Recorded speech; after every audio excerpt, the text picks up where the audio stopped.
if I find something cool, I want to share it with y'all. I got a quilt block that I think that you will like because I tried it for the first time the other day and I thought that it was amazing and share it. But we're gonna make this block right here. You see this thing? You like this thing? This is called the disappearing hourglass block. I know it looks complicated, right? It looks like it probably would take so much effort to do, but I can promise you that it doesn't. So in today's video, I'm going to show you how to make this with very little, very little scrap fabric, very little effort, and a whole lot of fanciness to go along with it. So grab your sewing gear and let's get into it. Now the materials that you're going to need for this is some scrap fabric squares.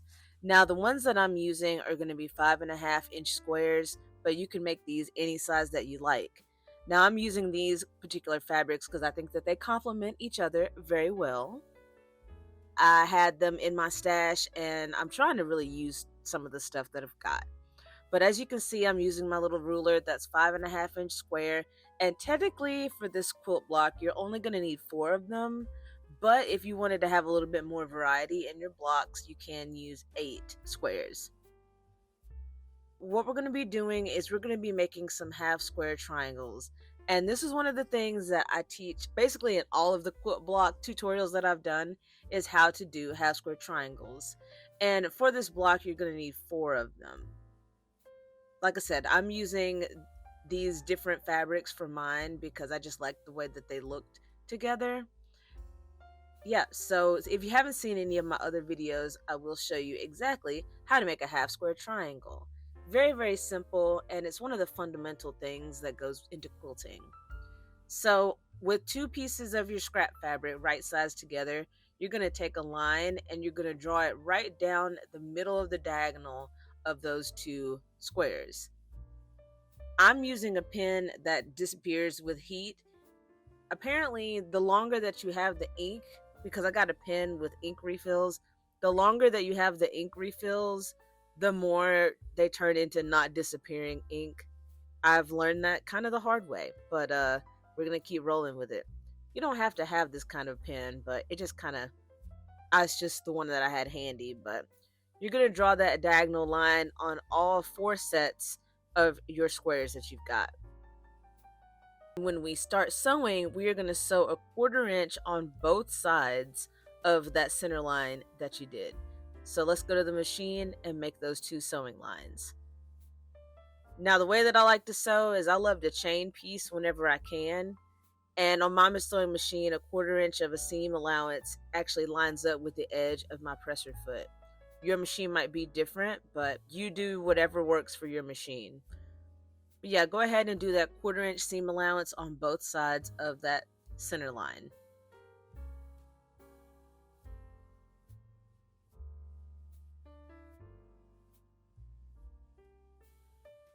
Now once I get to the end, I picked up my presser foot, turned everything around. I'm not cutting my thread because I like to keep my threads together if I can.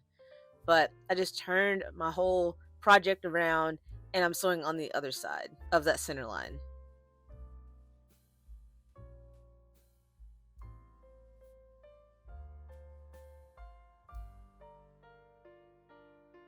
Once you get sewing all of your double lines, you're going to take it back to your back to your cutting mat and you're going to go ahead and cut all your pieces apart.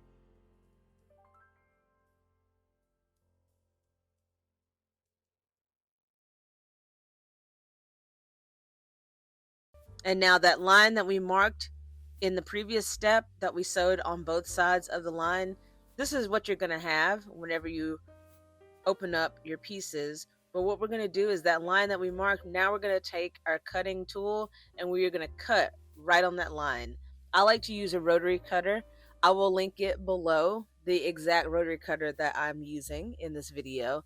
I just think that it's one of the most beneficial tools that a sewist could have. I highly recommend you getting one, but it's not necessary. If you've got scissors, that works just as well. So go ahead and cut all of your pieces apart. And now what you're left with is 8 half square triangles. This is what they're going to look like when you get them all laid out. So like I said, for this tutorial, we're only going to need 4 of them. So what I decided to choose is 1 out of each of the 4 pairs that we've got. Now, if you didn't want to do your half square triangles 2 at a time, you could actually cut on the diagonal and just sew them together. Whichever way that you want to do, I just find that the at least 2 at a time version is the easiest. Feel free that if you just wanted to cut it on the diagonal and then sew those right sides together, that also works just as well. But I'm actually getting better with pressing all of my pieces after I get done sewing them. For the longest time, I did not sew or trim or do any of that business, but I am trying to be better. Once we've sewn and we've cut things apart, now our blocks, we're going to trim them down to 5 inches square because that's what size that they should be. So we're just going to go ahead and trim those little dog ears off. That's what those are called. And that's left whenever you sew your diagonals together. But go ahead and trim those off because we're not going to need them. They're just going to get in the way.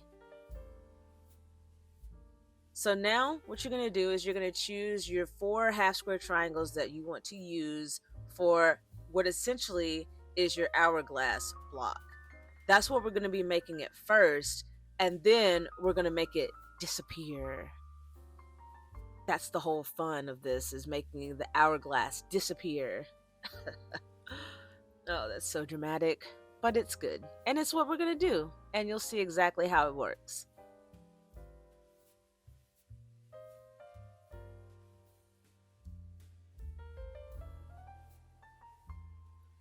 So once you've chosen the color scheme that you want to do for your block, you can go ahead and switch things around. Some people may want it to be more symmetrical.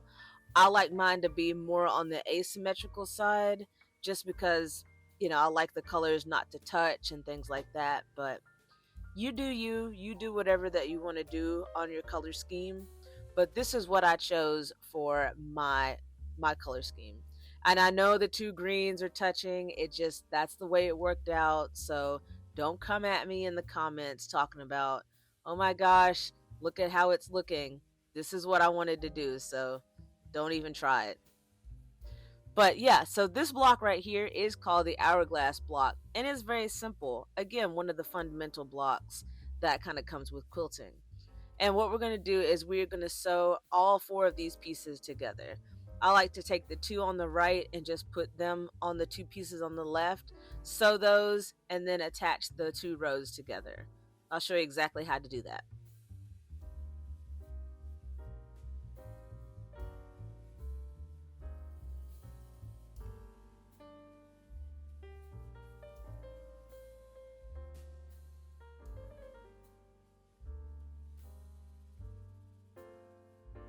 All right, so now once you've got those first 2 pieces all attached and the second 2 pieces attached, then you're going to take your 2 rows and you're going to sew those together.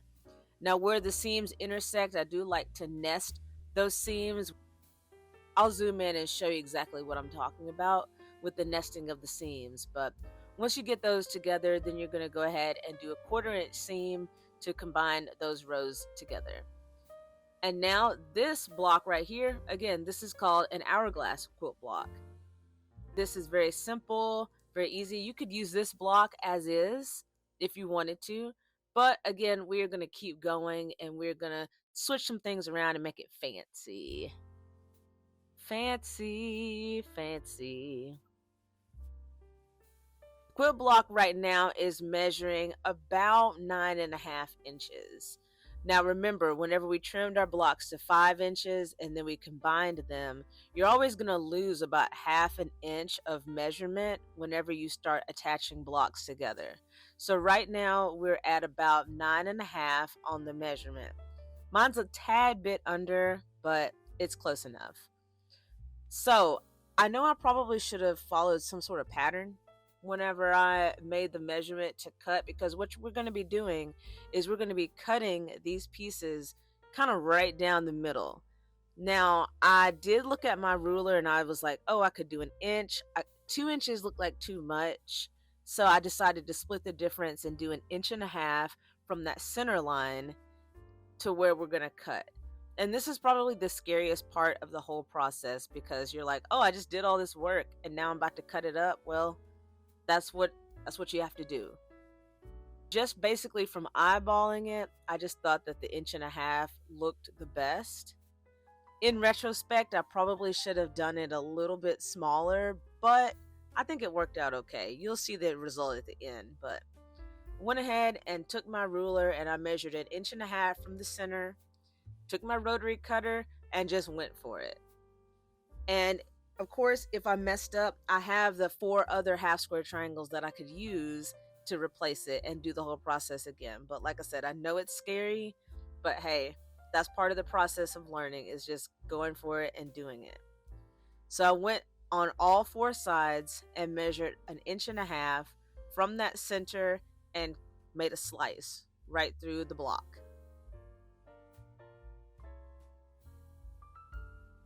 And again, I believe that this measurement is going to vary depending on what size that you made your initial squares. If you made them bigger or smaller, you want to adjust this measurement. And if you want to be particular about it, then you can do like a percentage of the size of the block if you want to. But again, most of the stuff that I do is basically eyeballing it and hoping for the best. That is how I feel like is the best way to learn your sewing things, but hey, whatever works for you.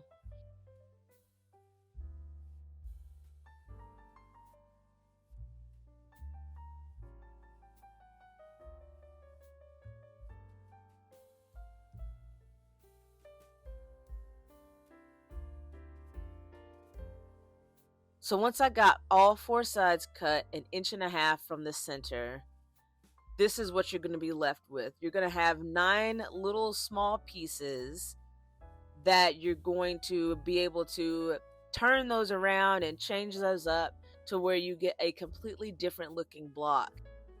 And now you can basically play with them like a piece, like puzzle pieces. But for this block, what we're going to be doing is we're going to be taking the 4 pieces in the corners and we're going to be turning those 180 degrees. So all of those little bits that are in the center right now are actually going to be in the corners.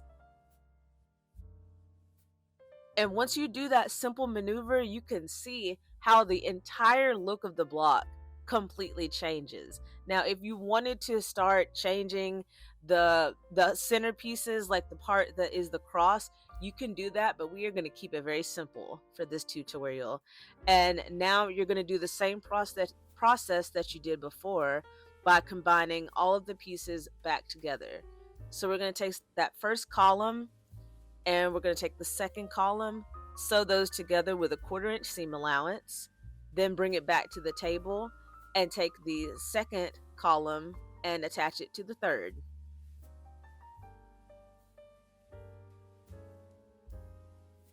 Once you get your columns all together and trimmed up and measured up and clipped together or pinned together, whatever you want to do, we're going to go ahead and give all of our seams a good press. Now, one pro tip that I would say, once you get to this point, you may want to press some of your seams open, because once you start cutting and combining again, you're going to get a lot of seams on the back of your block. Now, what you're going to see in this clip right here is that I'm opening the seams and I'm pressing them open instead of to one side. Again, you can press them to one side and nest them if you want to. I just feel like at this point, it's just easier to go ahead and press them open.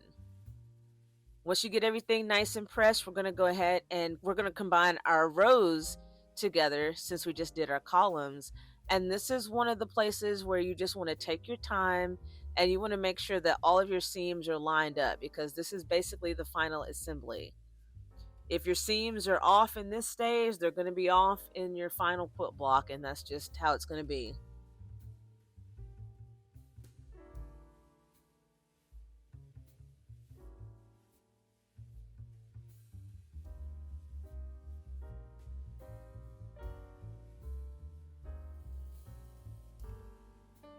Take your time, make sure your seams are lined up and that everything looks nice and secure.